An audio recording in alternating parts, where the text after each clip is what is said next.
नमस्कार श्रोताओं, आप सुन रहे हैं प्यार ही जिंदगी है, एक ऐसा शो जो जीवन के हर रिश्ते, हर भावना और हर प्रेम के रंग को समझने की कोशिश करता है।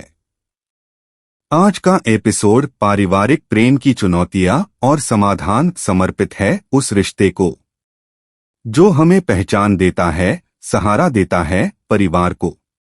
लेकिन क्या परिवार हमेशा सहज होता है? नहीं, कभी कभी मतभेद, संवाद की कमी और व्यक्तित्व के अंतर रिश्तों को कमजोर कर देते हैं। आज हम बात करेंगे इन्हीं चुनौतियों की और उन स्नेहभरे समाधानों की जो परिवार को फिर से जोड़ सकते हैं, प्रेम, सम्मान और समझ की डोर से।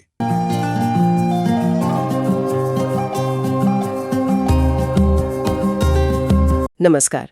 आज हम रिश्तों की दुनिया में जरा गहराई में उतर रहे हैं। खास तौर पर परिवार के अंदर जो प्यार होता है उसकी बात करेंगे। हाँ, वो प्यार जैसे हम अक्सर मानकर चलते हैं। बिल्कुल। हमारे पास love is life, life is love किताब के यूनिट 4 का एक अंश है। इसका नाम है पारिवारिक प्रेम की चुनौतियां और समाधान। देखिए, अक्सर हम ये सोच लेते हैं कि भाई परिवार का प्यार तो बस है, मिलता ही है, जैसे हवा पानी, है ना? हाँ, ग्रांटेड ले लेते हैं। पर ये जो स्रोत है ये हमें याद दिलाता है कि ये प्यार कोई बनी बनाई चीज नहीं है। इसे वक्त लगता है, तजुर्बों से, मुश्किलों से और आपसी समझ से ये गढ़ा जाता है। सही कहा। तो आज इसी गढ़ने की प्रक्रिया पर थोड़ी बात करते हैं। बिल्कुल। और ये यूनिट ना एक बहुत अहम बात सामने रखता है कि हाँ ठीक है, परिवार का प्यार हमें बहुत खुशी देता है, अपनापन देता है। हाँ, भी कहा गया है कि इन चुनौतियों को समझना और फिर उनका हल ढूंढना, यही इस प्यार को मजबूत और गहरा बनाने का तरीका है। अच्छा, तो चलिए पहली चुनौती से ही शुरू करते हैं। स्रोत में जो पहला जिक्र है वो है आपसी बातचीत में, मतलब कम्युनिकेशन में रुकावटें। हाँ, कम्युनिकेशन ब्रेकडाउन। सुनने में तो बड़ा सीधा लगता है, पर रिश्तों की बुनियाद तो यही है ना? बुनियाद ही है, बिल्कुल।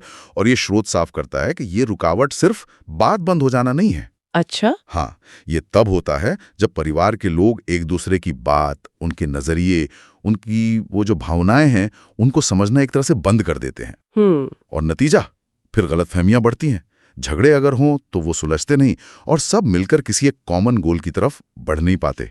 और इसके हल के तौर पर स्रोत क्या कहता है?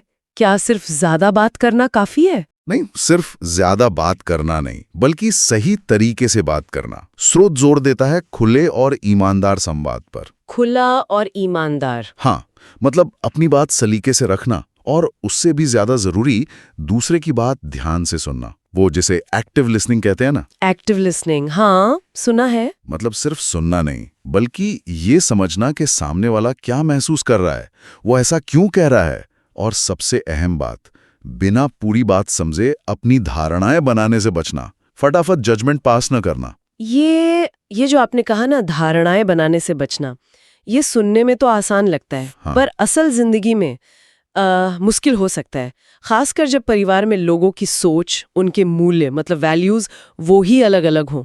ये अगली चुनौती है जिसका जिक्र है। हाँ बिल्कुल, differences in opinions and values. और ये बहुत स्वाभाविक भी है। जैसा कि स्रोत इशारा करता है, परिवार के सदस्य वो अलग अलग माहौल से आते हैं, उनके तजुर्बे अलग होते हैं। हाँ, उनकी परवरिश, उनकी जिंदगी के जो अनुभव हैं, वो दुनिया को देखने का उनका नजरिया बनाते हैं, जाहिर है। और जब ये नजरिए टकराते हैं तो तनाव पैदा होता है, गलतफहमी हो सकती है, ये लाजमी है। तो फिर इस टकराव से बचने का रास्ता क्या है? क्या स्रोत ये कहता है कि भाई किसी एक को अपनी सोच बदल लेनी चाहिए? नहीं, बदलने की बात नहीं है। स्रोत का नजरिया ज्यादा व्यवहारिक, ज्यादा प्रैक्टिकल लगता है मुझे। अच्छा, कैसे? ये कहता है कि जरूरी है खुले दिमाग से, मतलब ओपन माइंडेड होकर एक दूसरे की राय और मूल्यों का सम्मान करना, रिस्पेक्ट करना, भले ही वो हमसे कितने ही अलग क्यों ना हो। सिर्फ बर्दाश्त करना नहीं, सम्मान करना। हाँ बिल्कुल, सिर्फ टॉलरेट करने की बात नहीं है, बल्कि इज्जत देने की है। और कोशिश ये होनी चाहिए कि हम वो साझा जमीन, वो कॉमन ग्राउंड तलाश करें जहां सब सहमत हो सकें, समाधान ऐसे हों जो सबको मंजूर हों। ये जो आपसी सम्मान है ना, यही रिश्ते को लचीला और मजबूत बनाता है। सिर्फ समझने और उसे सम्मान देने की कोशिश करना, ये समझदारी की बात लगती है। बिल्कुल। अच्छा, इसी से जुड़ा एक और पहलू है व्यक्तित्व और व्यवहार में अंतर।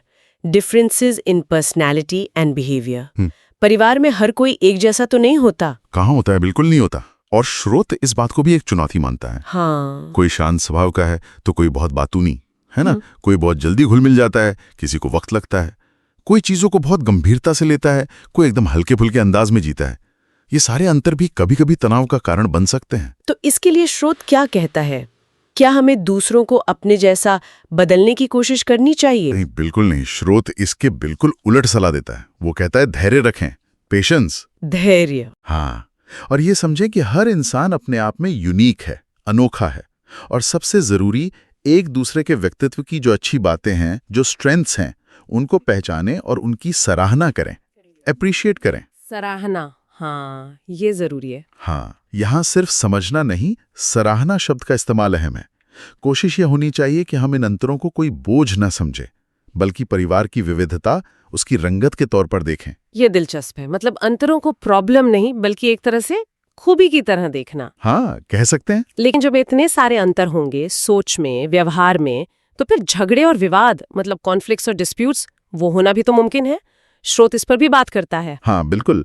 पारिवारिक संघर्ष और विवादों को भी एक चुनौती माना गया है, और इसके कारण कई हो सकते हैं। वही जो हमने बात की, विचारों का अंतर, मूल्यों का टकराव, कम्युनिकेशन गैप, या फिर व्यक्तित्व का फर्क। कभी कभी तो बहुत छोटी छोटी बातें भी बड़ा रूप ले लेती हैं। तो क्या स्रोत ये कहता है कि झगड़ों से बस बचना चाहिए, अवॉइड करना चाहिए? बचने से ज्यादा ना, स्रोत उन्हें सही तरीके से संभालने पर, मैनेज करने पर जोर देता है। अच्छा, कैसे? पहली बात, मसलों को टालें नहीं, उन्हें जल्दी एड्रेस करने की, सुलझाने की कोशिश करें, इससे पहले कि वो बढ़ जाएं। दूसरी बात, समझौते के लिए तैयार रहें, कॉम्प्रोमाइज करने को तैयार रहें। हर बार अपनी ही बात मनवाना मुमकिन नहीं होता, नहीं सही होता है। सही बात है। और तीसरी, अगर जरूरत महसूस हो तो किसी बाहरी निष्पक्ष व्यक्ति की, जैसे कोई काउंसलर या कोई समझदार रिश्तेदार, उनकी मदद लेने में हिचकिचाएं नहीं। कभी कभी परिवार के बाहर का कोई व्यक्ति ज्यादा साफ तस्वीर दिखा पाता है। मतलब लक्ष्य ये नहीं कि कौन जीता कौन हारा, बल्कि ये कि रिश्ता कैसे बचा और मजबूत हुआ। बिल्कुल। स्रोत का इशारा यही है कि संघर्ष जो है वो रिश्ते को तोड़ने का नहीं, बल्कि उसे और गहराई से समझने और मजबूत बनाने का एक मौका भी हो सकता है, बशर्ते उसे सही ढंग से संभाला जाए। ये तो हुई सारी अंदरूनी चुनौतियां। स्रोत एक बाहरी लेकिन आजकल बहुत आम चुनौती का भी जिक्र करता है, दूरी और शारीरिक अलगाव, डिस्टेंस और फिजिकल सेपरेशन। हाँ, ये तो बहुत रिलेटेबल है आजकल, है ना? पढ़ाई, नौकरी, इन सब चक्करों में परिवार बिखर जाते हैं। लोग अलग अलग शहरों में, या तक कि अलग अलग देशों में रहते हैं। हाँ, और स्रोत मानता है कि जब परिवार के सदस्य एक दूसरे से दूर होते हैं फिजिकली, तो वो पहले जैसा गहरा और मजबूत रिश्ता बनाए रखना वो मुश्किल हो जाता है। वो जो रोजमर्रा का साथ होता है, छोटी छोटी बातें शेयर करना, मुश्किल वक्त में फौरन एक दूसरे के पास पहुंच जाना, ये सब कम हो जाता है या बदल जाता है। तो क्या इसका कोई हल है? क्या ये जो टेक्नोलॉजी है, वीडियो कॉल्स वगैरह, क्या ये इस दूरी को पाट सकती है? टेक्नोलॉजी मदद जरूर कर सकती है, और स्रोत इसका जिक्र भी करता है। नियमित रूप से जुड़े रहना, चाहे फोन पर बात करके, वीडियो कॉल पर, मैसेज के जरिए, ये बहुत जरूरी है। हाँ, वो तो है। लेकिन स्रोत इस बात पर भी जोर देता है कि सिर्फ टेक्नोलॉजी काफी नहीं है। कोशिश करके, एफर्ट करके एक दूसरे से मिलने का समय निकालना, साथ में क्वालिटी टाइम बिताना, वो भी उतना ही अहम है। शारीरिक रूप से अलग होते हुए भी भावनात्मक रूप से, इमोशनली जुड़े रहने के तरीके खोजने पड़ते हैं। इसमें कोशिश लगती है, ये अपने आप नहीं होता, एफर्ट डालना पड़ता है। मतलब साफ है, चाहे अंदरूनी मतभेद हों या फिर बाहरी दूरियां, परिवार के प्यार को सहेजने और मजबूत बनाने के लिए लगातार कोशिश, एफर्ट और समझदारी की जरूरत पड़ती है। ये कोई ऑटो पायलट मोड पर चलने वाली चीज नहीं है। आपने बिल्कुल सही सार निकाला है। इस पूरे यूनिट का निचोड़, एसेंस यही है कि पारिवारिक प्रेम को हल्के में नहीं लिया जा सकता, टेकन फॉर ग्रांटेड नहीं ले सकते। ये एक पौधे की तरह है, जिसे लगातार खाद पानी चाहिए। मतलब ध्यान, समझ, सम्मान और कोशिश। स्रोत बार बार इसी बात पर बल देता है कि ये प्यार जो है, ये साझा अनुभवों से, चुनौतियों का मिलकर सामना करने से और साथ साथ इवॉल्व होने से, विकसित होने से बनता है और पनपता है। तो हमने देखा कि स्रोत कई चुनौतियां गिनाता है। बातचीत में कमी, सोच का अंतर, व्यवहार का फर्क, आपसी झगड़े, यहाँ तक कि मीलों की दूरी भी।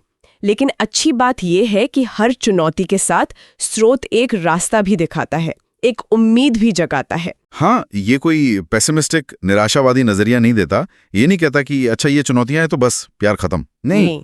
हाँ, बल्कि ये बताता है कि अगर हम खुला संवाद रखें, एक दूसरे का सम्मान करें, धैर्य से काम लें, जरूरत पड़ने पे थोड़ा झुकने को, कॉम्प्रोमाइज करने को तैयार हों और दूर रहते हुए भी जुड़े रहने की कोशिश करें, तो इन चुनौतियों को पार किया जा सकता है।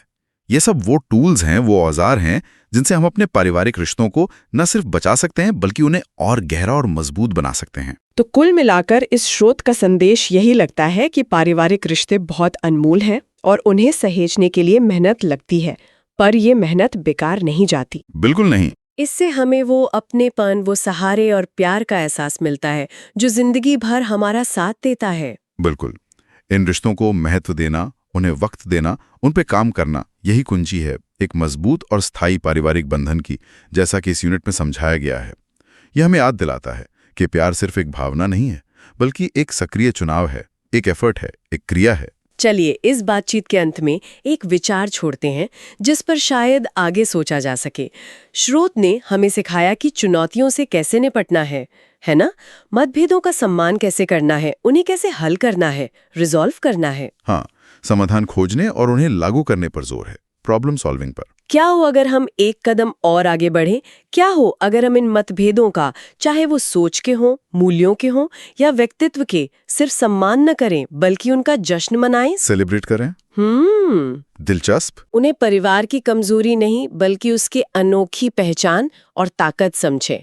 क्या ये तरीका पारिवारिक प्रेम को पोषित करने का, नर्चर करने का एक और भी मजबूत रास्ता हो सकता है, जहां मतभेद, वो जो डिफरेंसेस हैं, वो संघर्ष का कारण बनने के बजाय परिवार को और ज्यादा रंगीन और ज्यादा समृद्ध बनाने का जरिया बन जाएं? ये सोचने वाली बात है, मतभेदों को सेलिब्रेट करना। हाँ, इस पे सोचने के लिए छोड़ते हैं।